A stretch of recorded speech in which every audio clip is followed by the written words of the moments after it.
Snorri Gallasgrund raised his chin to the night sky and ran his hands down through his beard.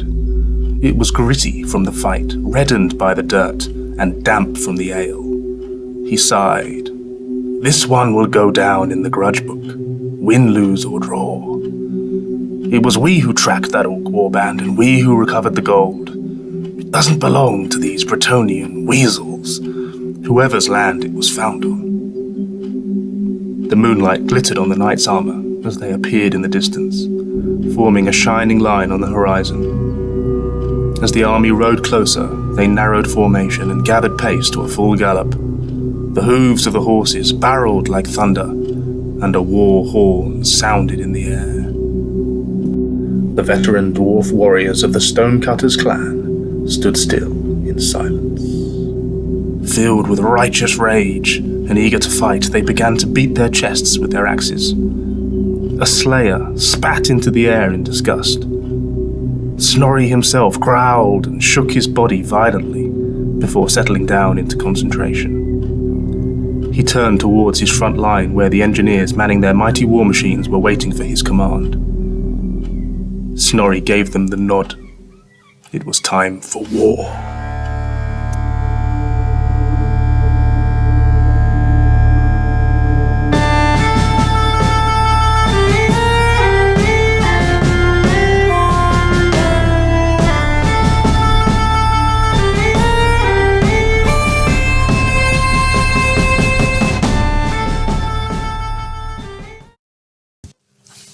Hello and welcome back to the channel. So it's Dwarves versus Bretonnians yet again, and it is led by Snorri the Runesmith with his brother Anarin the Runesmith, and of course the other brother, Thoraz the Thane BSB. For our Anvil unit this time, we've got 40 Dwarf Warriors with hand, weapon and shield, as you can see deployed in the big deep block there, and we've got 3 units with great weapons. So there's the 2 blocks of 20 Slayers, a couple of Giant Slayers there as well, and of course the 20 Longbeards with great weapons. There are 3 Gyrocopters in the list, and a battery this time of 3 bolt throwers. Yeah, I've brought the bolt throwers back in, 2 organ guns, and a cannon. So I'm up against a Bretonnian army that I'm sure many of you will be familiar with. It does of course belong to my arch nemesis, Drew Chant, and going from left to right here, we've got a unit of archers positioned on the hill, and that is about 12 of them. We've got a trebuchet at the back there. Then we've got the main unit of knights errant. I want to say there's about 10, 11 of them with characters in the front rank. There are 2 paladins, one of course the BSB, another just a normal paladin on Bretonnian warhorse, and the Lord General. We've got another unit of 6 knights errant there. Moving on, we've got another lance of knights. These are knights of the realm, and there's about sort of 7, 8 of them. Sorry, I missed out the wizards, haven't I? So in the main block of Knights Errant, there's a level 4 on life. And in this Knights of the Realm unit, you've got the level 2 damsel on heavens. There's the 5 mounted yeomen there, positioned in a 2x2 formation, but I'm sure they'll be vanguarding in a moment.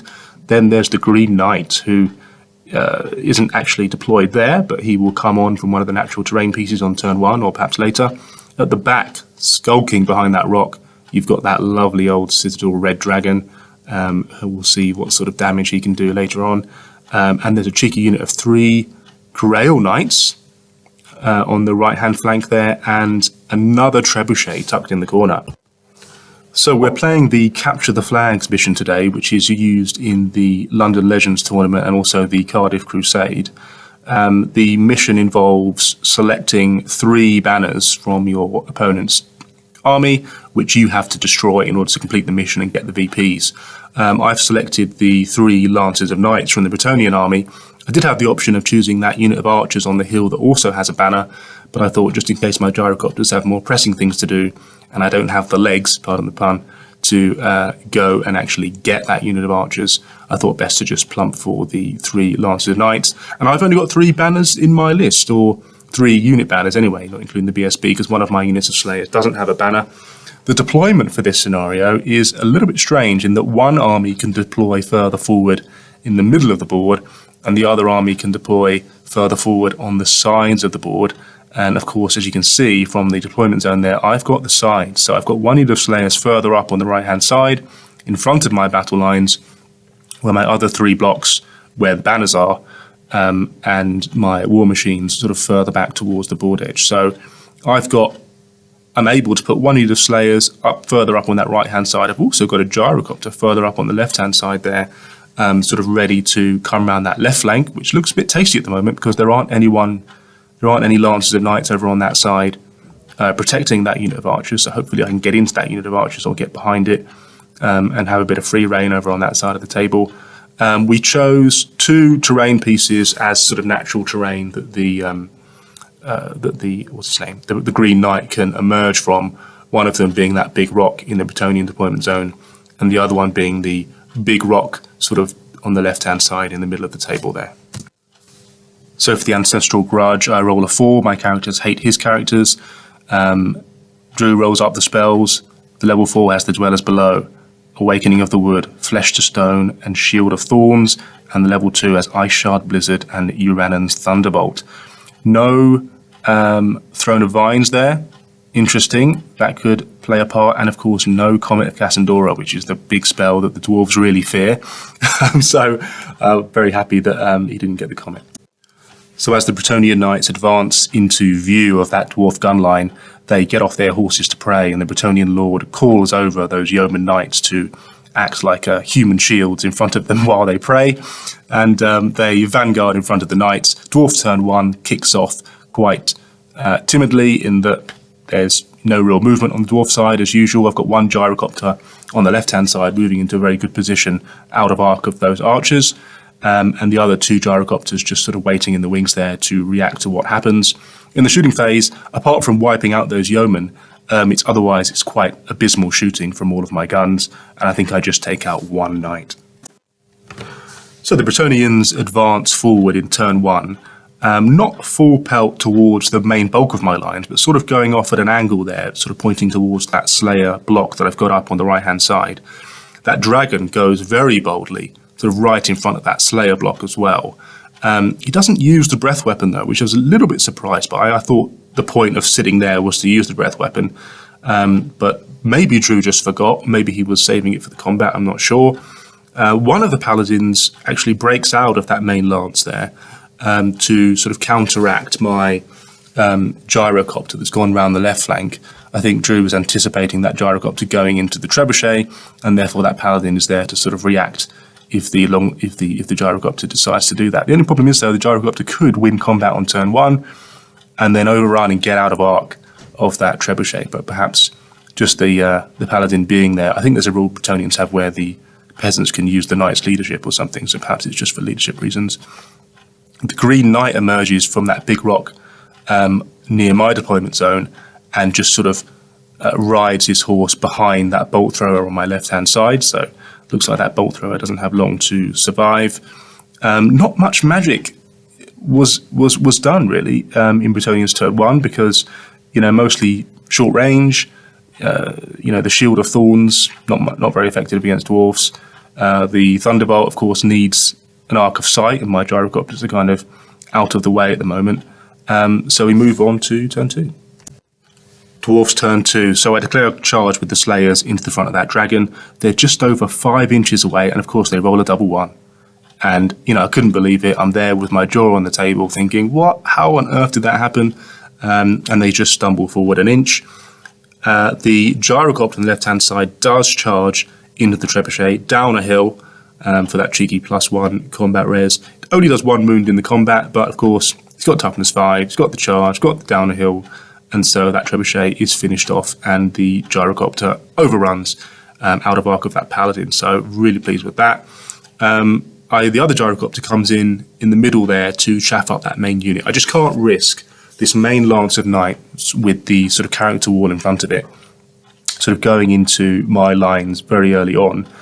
I do have a very deep unit of dwarf warriors, which will survive an initial charge, but of course he has support from other lances of knights there. So if you can get that main block in, and he can support them with the other knights, that's a risk that he could just blow through my line. So I can't let that happen. Sacrificing an 80-point Gyrocopter is not the end of the world. The big shooting phase comes then, and the cannon gets a couple of wounds on the dragon. can't complain about that. But with all my organ guns and bolt throwers, it's still pretty awful. And I think I just take out a couple of knights, one from one Knight of the Realm and one Knight's Errant or something like that. So pretty underwhelming in the shooting so far, but it's still all to play for. So Bretonnians turn 2, and it's a big one with a total of 5 charges. So we've got the Knights of the Realm, the Grail Knights, and the Dragon all going into that block of Slayers on the right-hand side. And obviously those Slayers are just sort of shouting, "Bring it on."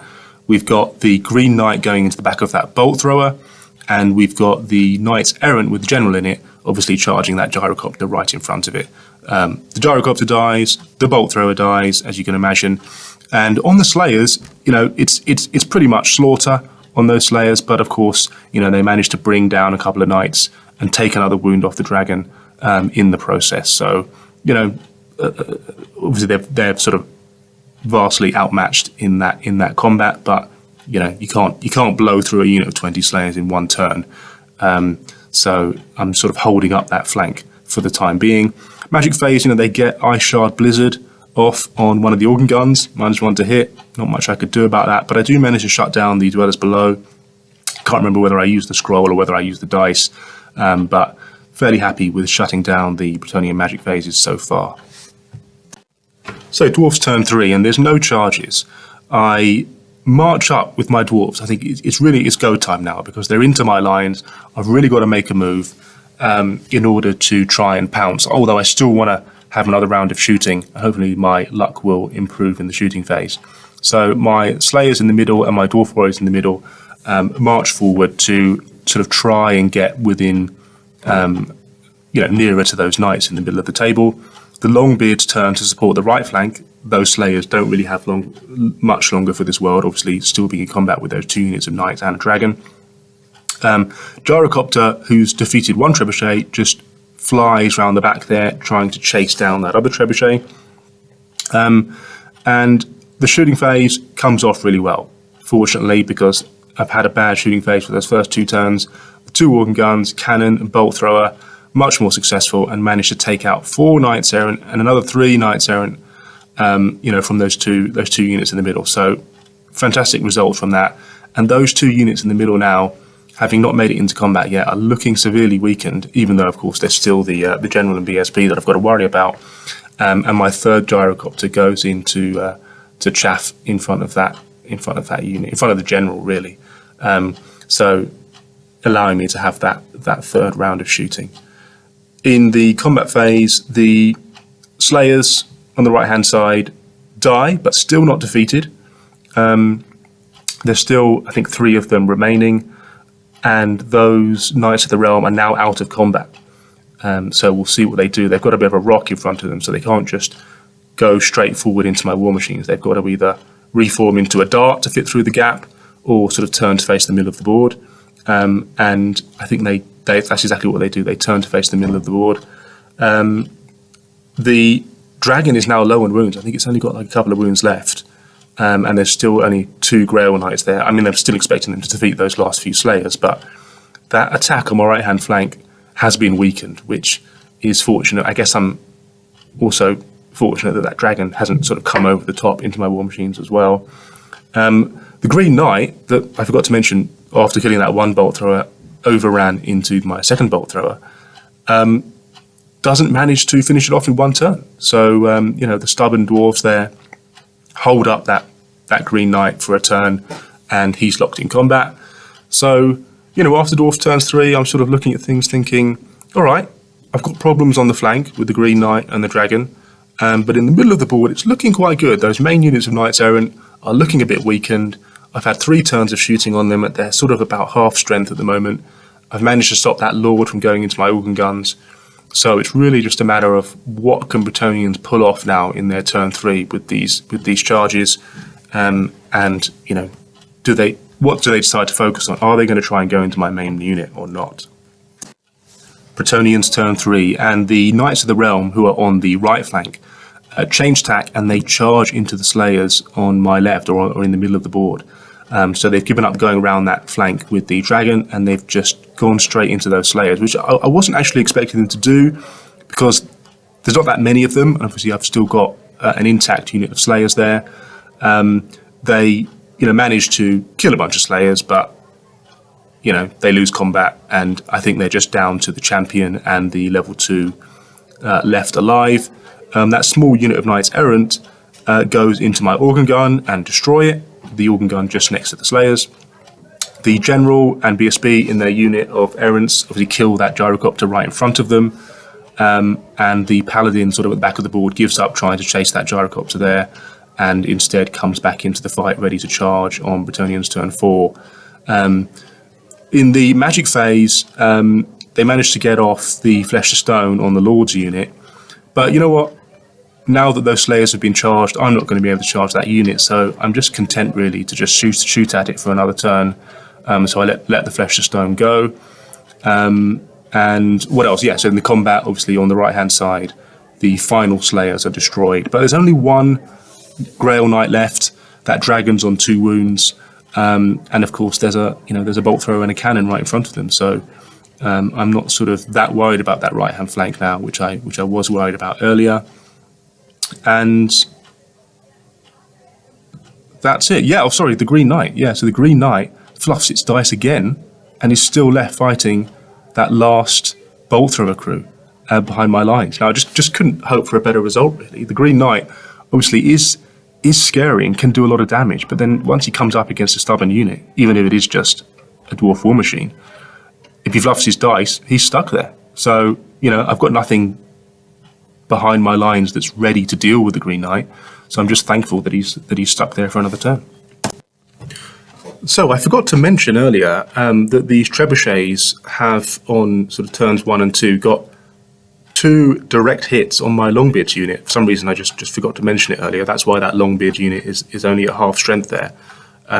So the trebuchets haven't just been useless all game. They've got a couple of big hits on the Longbeards. Of course, the Longbeards are immune to psychology, so they're unfazed by that. But there's only sort of 10, 11 of them left. And on Dwarfs turn 4, they turn slightly to the right and move up a bit just to face this last Grail Knight in case he wants a song written about him. And our main block in the middle of Dwarf Warriors reforms slightly to the left to face this small unit of Knights Errant, which is currently in its flank. So just turning to make sure it's in its front. And there's no charges because we're already in combat with the Slayers, and there's nothing I've got to to charge the Green Knight or the Paladin or the Archers or anything like that. The shooting phase then. So we've got the bolt thrower and the cannon unloading into the dragon. They both miss, actually, unfortunately, even though the dragon's right in front of them. But I managed to finish off the dragon, I think, with the organ gun.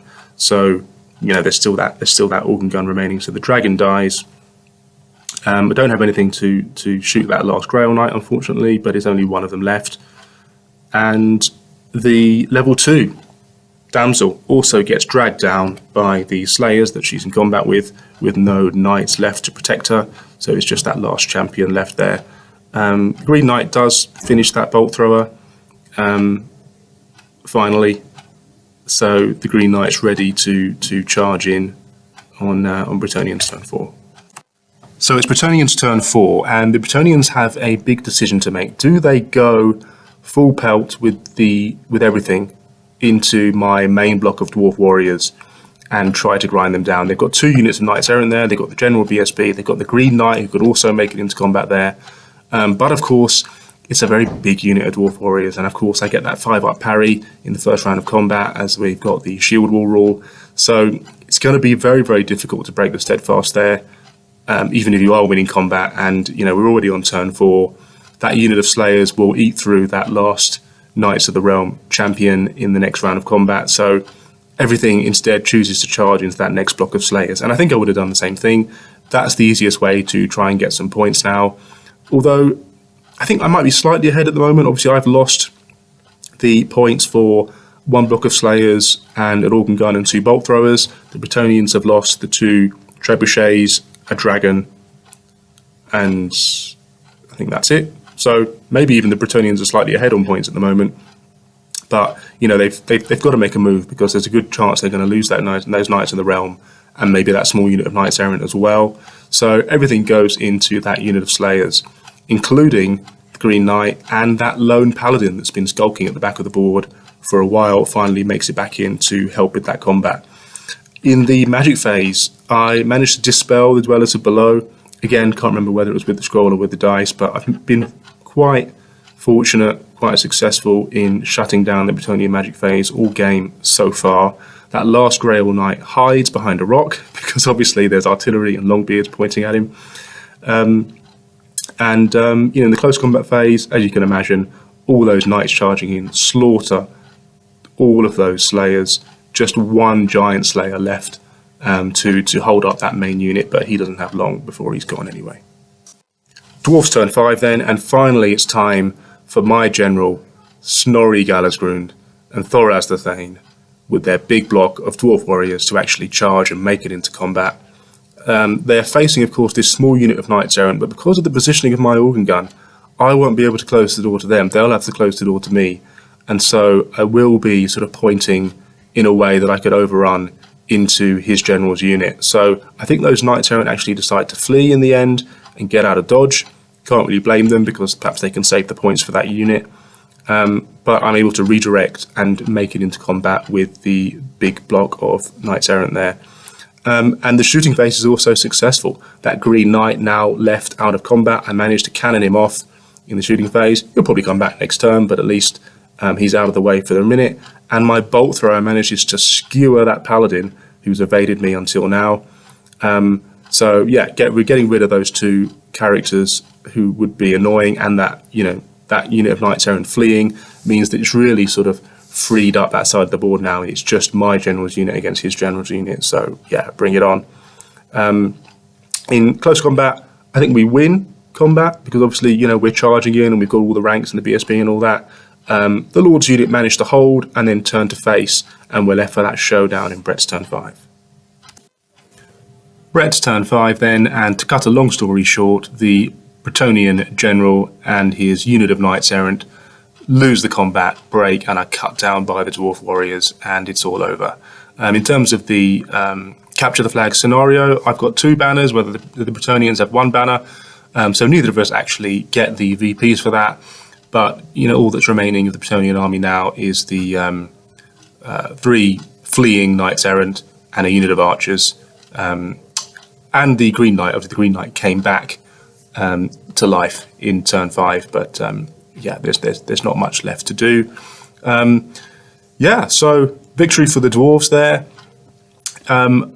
The list I had actually was I think quite well positioned for Bretonnians, in the sense that obviously I've got those unbreakable units in the Slayers, and I've got that very, very hard to break unit of dwarf warriors, which unless you're going to get into it and hit it hard with lots of knights early on in the game, you're not going to grind it down in just 1 or 2 turns.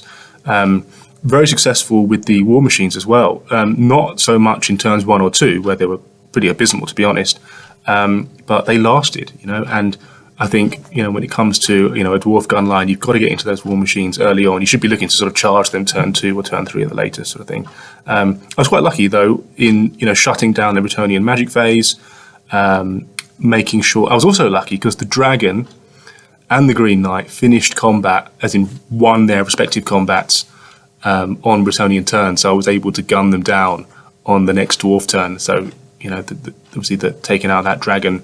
It was touch and go at one point, because on my right-hand flank, when that dragon with those two lances of knights went into the Slayers, I thought, right, they're going to chew through those Slayers pretty quick with that dragon. I suppose at the time I was thinking, okay, great, the Slayers are going to hold up that flank. At least the dragon hasn't gone over the top and is eating up my war machines. But then again, I suppose Drew's thinking, well, those knights are going to take a long time to chew through those Slayers without the dragon's help. So the dragon goes in there, and I was thinking, all right, how long can I survive? And it was pretty brutal the first turn. I went down to, 6, 7 Slayers left or whatever. And I was thinking, I could lose that flank quite early on and have the, the dragon and those Grail Knights and stuff just coming round, and then the war machines are gone. But yeah, good day out for the dwarves. Another grudge avenged by Snorri the Runesmith. Hope you guys enjoyed it. Leave me a comment as usual and give me a like. Cheers, guys. Speak to you later. Bye-bye.